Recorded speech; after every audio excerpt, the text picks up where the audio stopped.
to be back in Iowa. Just thank you all so much for coming out and sort of last minute. As you all know, we pulled our plans for this early part of the week and decided to come back to Iowa to show our solidarity.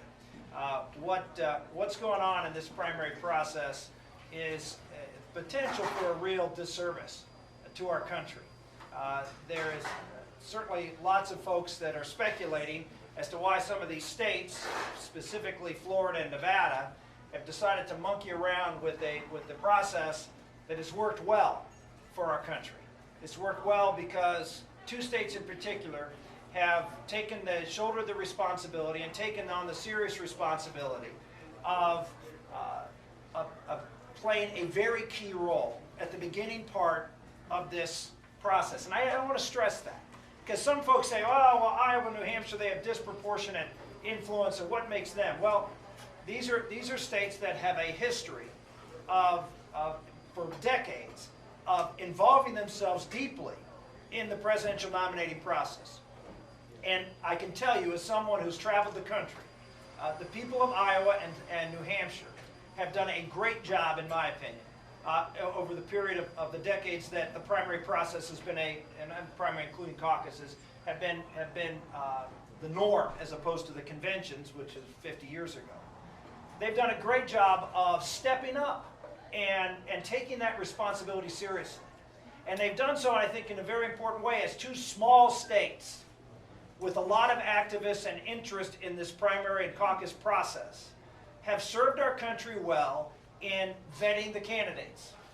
I think it's vitally important. Obviously I'm saying this out of a self-interest because of the kind of campaign I'm running, but I've said it for years before I even thought about running for president, that having the primary process start out with two states, particularly two states that take this seriously and have a tradition of taking it seriously and doing a good job in vetting candidates. Having that start with Iowa, New Hampshire is a vitally important thing to sort of weed the field out a little bit. We've already seen that happen with the straw poll here in Iowa. You're going to see it happen again, I hope. Not until January, I hope. But you'll see it happen again as people in this state want to see the candidates, just like New Hampshire. They want to see the candidates. Why? Because they don't need some packaged version of what either the national media or the consultants for the candidate want to present to you.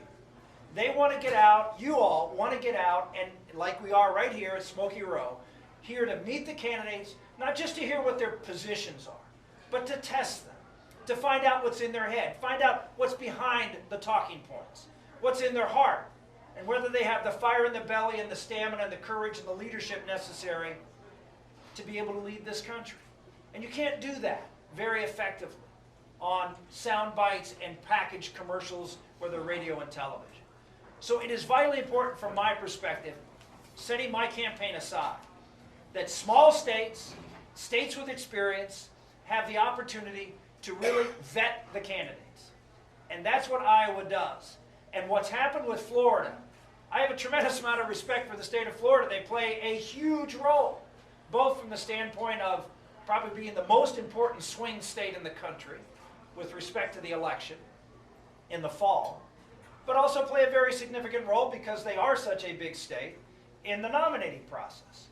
Why they feel they had to move up and therefore push everything into potentially the holiday season is still a mystery to me. Why we need a month between the Florida primary and Super Tuesday, with almost no primaries in the month of February. It makes no sense to me why they couldn't have positioned themselves identically where they are today, only have done it at the end of February instead of the end of January. The same consequence as they are now, with all of these 4 other primaries ahead of them.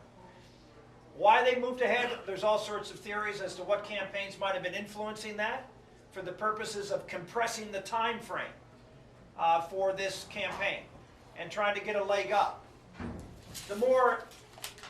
Even more interesting than that is Nevada, which, having talked to some of the state chairmen, informed everybody that they would stay in February and not move up into the January. They wanted to keep their delegates. They wanted to not lose their delegates, and they had no great intention. They were very happy to stay in February.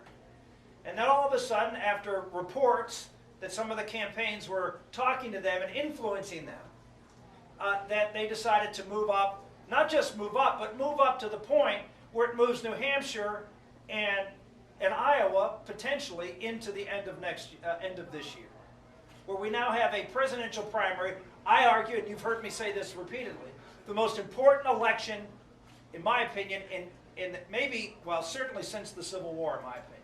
This is a watershed election for this country. Yes.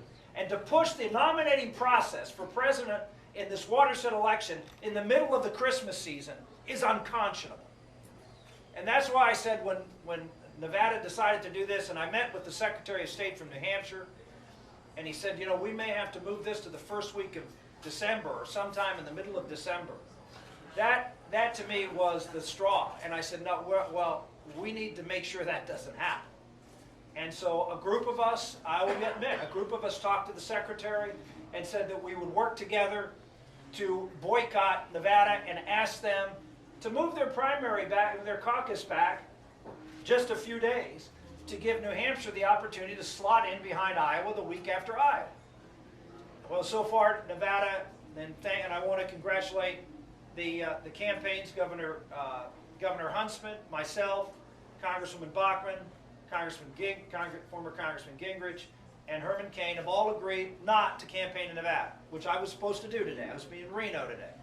And I feel sorry for the people of Nevada. They're good people, and they should see the candidates, but they're not going to see the candidates because of a few select people who are close to certain campaigns have decided it's best to, particularly, and this is the insidious part, to force Iowa so early, either into the Christmas season or so early in December or even late November, to make them irrelevant. Why?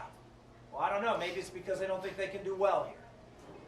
Maybe they want another primary to have a little bit more stature and more time for them to savor that victory in New Hampshire potentially. Whatever the reason is, it's not good for the process. And so that's why I decided to join that effort. That's why I decided to come here to say that we would like to see Iowa be able to keep their caucus date on January 3rd.